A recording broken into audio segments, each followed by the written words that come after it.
warahmatullahi wabarakatuh. Sallu ala Nabi. Para hadirin, saya akan berbicara tentang keprihatinan yang saya lihat di masa ini, di saat ini,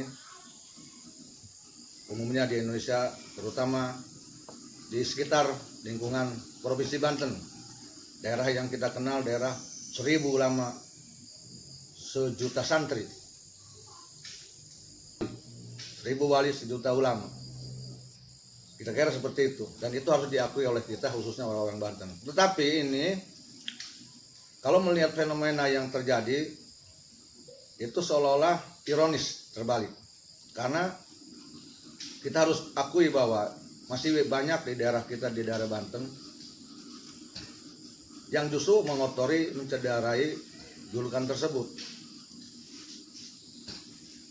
Tokoh-tokoh miras, daerah-daerah yang riskan, rentan dengan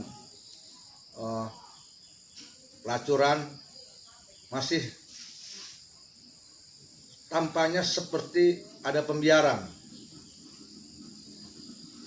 Ini sebetulnya tugas kita bersama, dan itu semua itu musuh bersama orang Banten. Yang paling saya khawatirkan yaitu jika di Banten sudah mulai muncul LGBT, homoseks, biseks, lesbian. Ini harus diantisipasi karena itu berpotensi menurunkan azab Allah atas kita semua, atas daerah Banten. Bagaimana tidak riskan saya?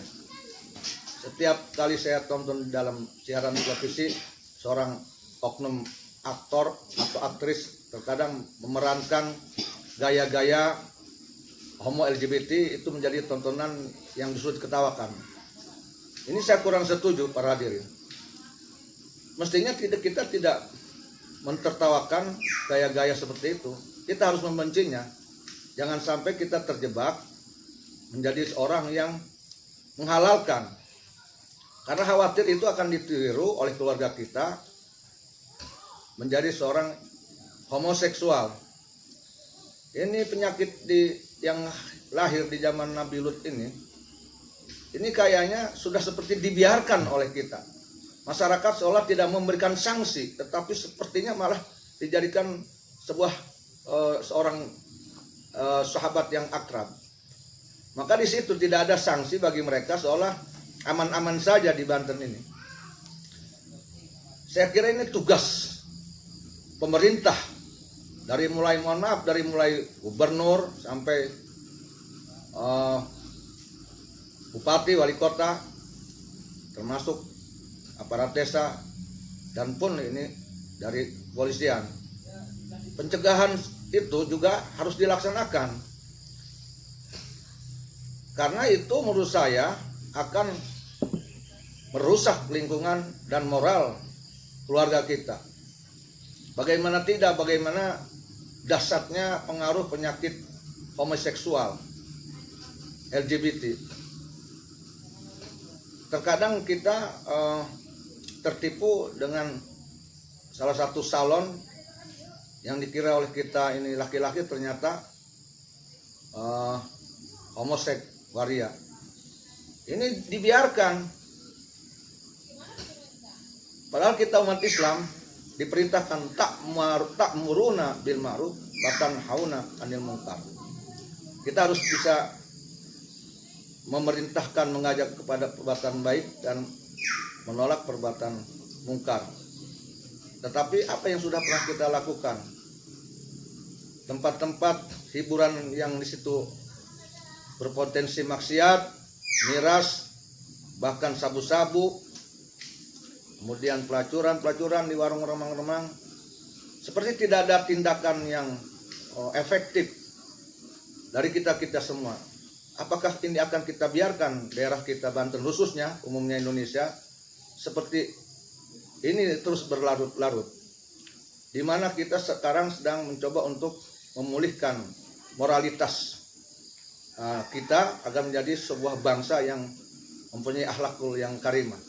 Tetapi jika kemaksiatan itu dibiarkan, kapan kita akan menjadi menjadi sebuah bangsa yang bermoral, yang beretika, yang berdiri tegak, penuh kedamaian, jika kemaksiatan-kemaksiatan itu dibiarkan, bahkan didukung oleh oknum-oknum, di backup oleh oknum-oknum. Sehingga kadang-kadang jika ada tokoh masyarakat, tokoh ulama yang mencoba untuk mengkritisi, ormas-ormas yang mencoba untuk menutup, itu ada pembackupan dari oknum-oknum yang mestinya justru oknum ini bukan nge-backup, tetapi harus ngebantu unsur masyarakat, ulama, para ustadz, ormas yang ingin menutup tempat-tempat hiburan maksiat tersebut.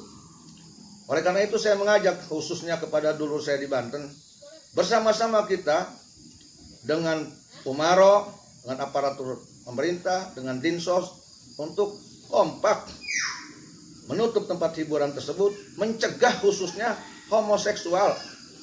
Jangan sampai ini Banten dipenuhi oleh itu.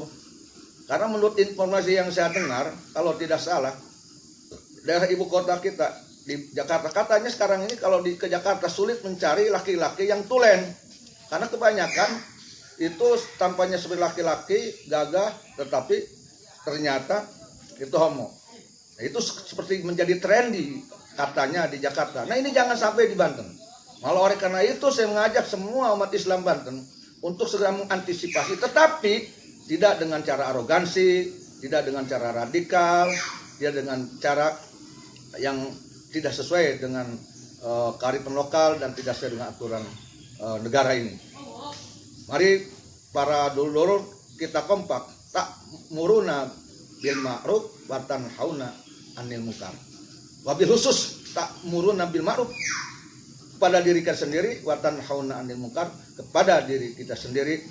Di antaranya untuk mencegah kekejian dan kemungkaran, yaitu tegakkan sholat fardu 5 waktu, mengaji terus ilmu agama kepada ulama-ulama yang bersanad, dan terus kita melatih diri kita dengan penempuhan spiritual, dengan thariqah, karena hanya kekuatan zikir thariqah itulah yang akan membuat kita terbentengi dari perbuatan keji dan mungkar. Demikian, wallahu muwaffiq ila aqwamit thariq. Wassalamualaikum warahmatullahi wabarakatuh.